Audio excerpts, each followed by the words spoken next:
اس کے بارے میں معلومات کر کے پھر آپ کو بتائیں گے. اس میں کوئی برائی نہیں ہے. بات سمجھ میں آ گئی؟ ساری بات ہو چکی ہے. کسی کو کچھ پوچھنا ہو رہا ہے؟ جی ہم کو پوچھنا ہے. ہاں بتائیے. حضرت یہاں ہمارے گاؤں میں 2 مسجدیں ہیں، تو جب یہاں جمعہ نہیں ہے تو جوہر پڑھنا واجب ہے، تو دونوں مسجدیں میں ہونا چاہیے جمعہ کے بعد جوہر. اب آپ اس مسجد کے تعلق سے ہم یہاں بیٹھے ہیں، ہم دوسری مسجد کے ذمہ داران وہاں کے نمازی اور وہاں کے کمیٹی والے یا دیگر لوگوں حضرت کے وہ بات نہیں ہے. جیسے آپ بولے کہ جمعہ جب نہیں ہے تو جوہر پڑھنا واجب ہے، تو ہوگا تو پھر وہی یہی گاؤں ہے تو دونوں مسجد میں ہوگا. کیا نام ہے آپ کا؟ سرفراز انصاری. سرفراز صاحب دیکھیے مسئلہ یہی ہے، یہ صرف آپ کے محلے کے گاؤں کے دونوں مسجدوں کے لیے نہیں ہے، یہ ہر کسی کے لیے ہر جگہ کے لیے ہے.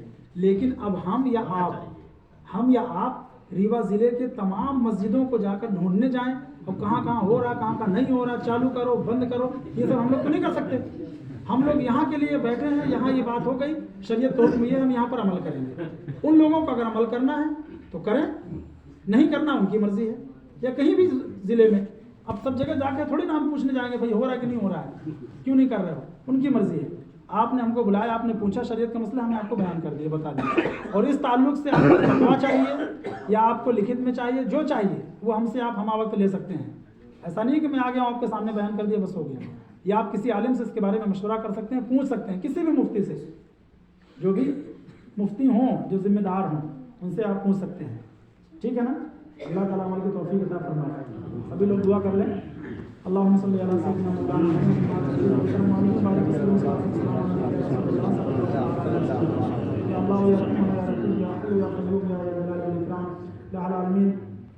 تو رحمان الرحیم مالک یوم الدین ہے، سارے جہان کا خالق و مالک ہے. تیری ذات علی کل شیء قدیر ہے، تو غفور الرحیم ہے. ہم سب تیرے گناہگار سے خطا کار بندے ہیں. تیرے مقدس گھر میں حاضر ہو کر اہم مسئلوں کے تحت ہم لوگوں نے مشورہ کیا، شریعت کا حکم بتایا گیا. الہ العالمین جانے کسی طرح کی کوئی غلطی خامی کوتاہی ہو گئی، ہم اپنے حبیب کے صدقے معاف فرما. ہم سب کے علم میں عمل میں رزق عطا فرما. بلدیات سے ہم سب کی حفاظت فرما. رحمت و نور کی بارش فرما. جماعت با جماعت نماز کی توفیق عطا فرما. ہم سب کے دلوں میں اپنا خوف پیدا فرما. حبیب کی سچی عقیدت و محبت پیدا فرما. شریعت مطہرہ کا پابند بنا. اسلام کی محبت پیدا فرما. اور آنے والی نسلوں کے دلوں میں اسلام کی محبت پیدا فرما. اپنے امام کی، اپنے سے بڑوں کی تعظیم کرنے، ان سے محبت کرنے کی توفیق عطا فرما. بڑوں کی عظمت اور چھوٹوں کے ساتھ شفقت و محبت کی توفیق عطا فرما. ایک دوسرے کے ساتھ ادب و احترام سے اور محبت سے پیش آنے کی توفیق عطا فرما. ہمارے دلوں میں اخلاق و محبت پیدا فرما.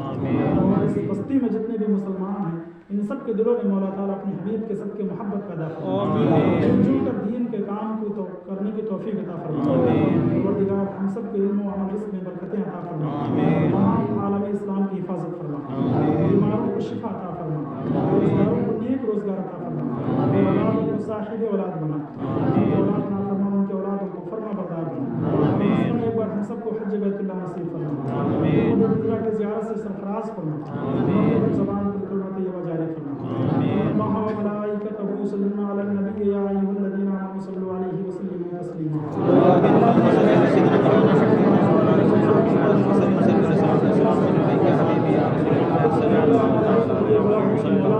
نزا کے وقت سلامت ہم سب کا ایمان رہے. الہی ہم سب کو دکھا دے وہ مدینہ کیسی بستی ہے جہاں پر رات دن مولا تیری رحمت برستی ہے. صلی اللہ تعالی علی خیر خلقہ وعلی آلہ واصحابہ اجمعین برحمتک یا ارحم الراحمین. لا الہ الا اللہ.